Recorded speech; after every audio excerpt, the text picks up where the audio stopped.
Hi friends, welcome to Relax Recipes. இன்னைக்கு நம்ம மிளகு காரச்சேவு எப்படி பண்றதுன்னு பார்க்கலாம்.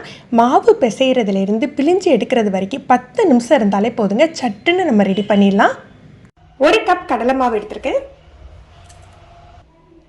இதுல 1/4 கப் அளவுக்கு அரிசி மாவு சேர்த்துக்கணும். தேவையான அளவுக்கு உப்பு சேர்த்துக்கலாம். ஒரு 1/4 டீஸ்பூன் மஞ்சள் பொடி. 1/4 டீஸ்பூனுக்கு கொஞ்சம் குறைவா பெருங்காயத்தூள் சேர்த்துக்கிறோம். பெருங்காயத்தூளுக்கு பதிலாக நீங்கள் 2 பூண்டு தட்டி கூட சேர்த்துக்கலாம். இன்றைக்கி நான் பூண்டு சேர்க்க போகிறதில்ல.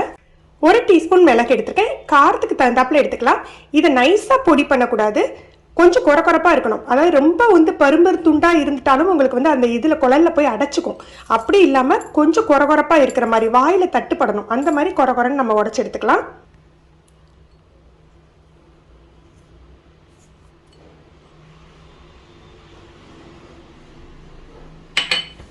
இதை நல்லா மிக்ஸ் பண்ணிக்கலாம்.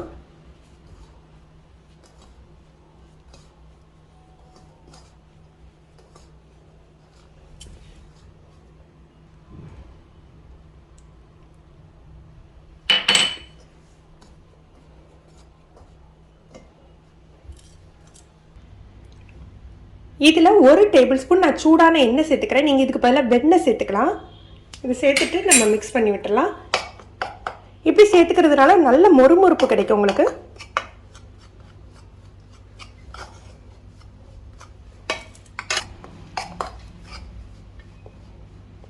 எண்ணெய் சூடாக இருக்கிறதுனால கரண்டி வச்சு மிக்ஸ் பண்ணுறேன்.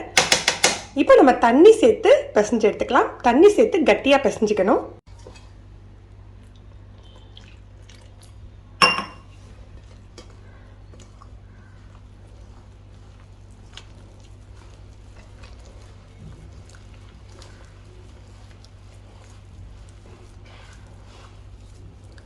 கால் கப் தண்ணி சேர்த்துருக்கேன், கரெக்டாக இருக்குது. மாவு முறுக்கு மாவோட கொஞ்சம் சாஃப்டாக தான் இருக்கணும். ஏன்னா காரச்சம் நமக்கு உடஞ்சி இருந்தால் தான் நல்லாயிருக்கும். இந்த பதத்தில் பிசைஞ்சு எடுத்துக்கோங்க. கொஞ்சம் கையில் ஒட்டுற மாதிரி இருக்கும். இப்படியே இருக்கட்டும். கலரில் இந்த மாதிரி 3 ஹோல் இருக்கிற மாதிரி அச்சு வச்சு கூட நம்ம புளியலாம். இன்றைக்கி நம்ம இதை தான் வச்சு புளிய போகிறோம்.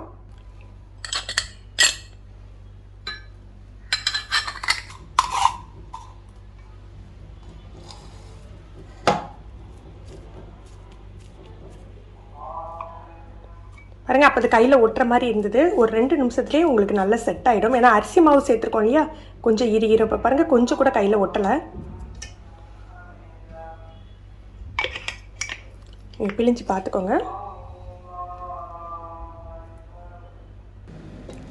எண்ணெய் சூடான பிறகு நல்ல மிதமான தீயில வச்சுக்கோங்க. நல்ல சூடு வரட்டும். சூடு வந்த பிறகு தீயை கொஞ்சம் கம்மி பண்ணிவிட்டு நம்ம பிழிஞ்சு எடுத்துடலாம். நம்ம பிளியிலேயே உடச்சி விடலாம். இல்லது மொத்தமாக நீங்கள் பொழிஞ்சு எடுத்துட்டு அதுக்கப்புறம் நல்ல மொறுமொறுப்பாக பொரிஞ்ச பிறகு நம்ம கையால் உடச்சி விட்டுக்கலாம். சலசலப்பு குறைய ஆரம்பிச்சாக்களே நம்ம எடுத்துடலாம். மீடியம் ஃப்ளேமில் வச்சே பொரிச்சுக்கோங்க. இது கலர் ரொம்ப கருத்துரும்.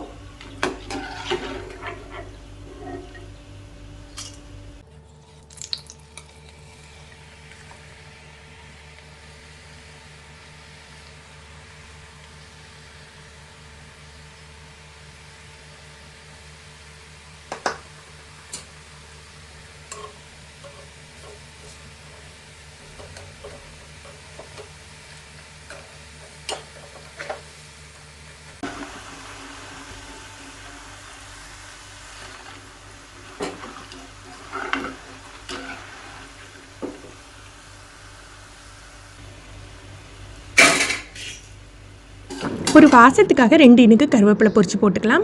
ஃப்ரெண்ட்ஸ், நீங்களும் இந்த ரெசிபி ட்ரை பண்ணி பாருங்கள். கடையில் வாங்குறதை விட ரொம்பவே மொறுமொறுப்பாக டேஸ்ட்டாக இருக்கும். எப்படி இருந்ததுன்னு கமெண்ட் பண்ணுங்கள். இந்த வீடியோவை மறக்காமல் லைக் பண்ணி ஷேர் பண்ணுங்கள். நீங்கள் நம்ம சேனலுக்கு புதுசுன்னா ரிலாக்ஸ் ரெசிபி சப்ஸ்கிரைப் பண்ணிக்கோங்க.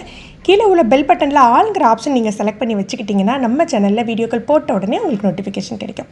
தேங்க்யூ.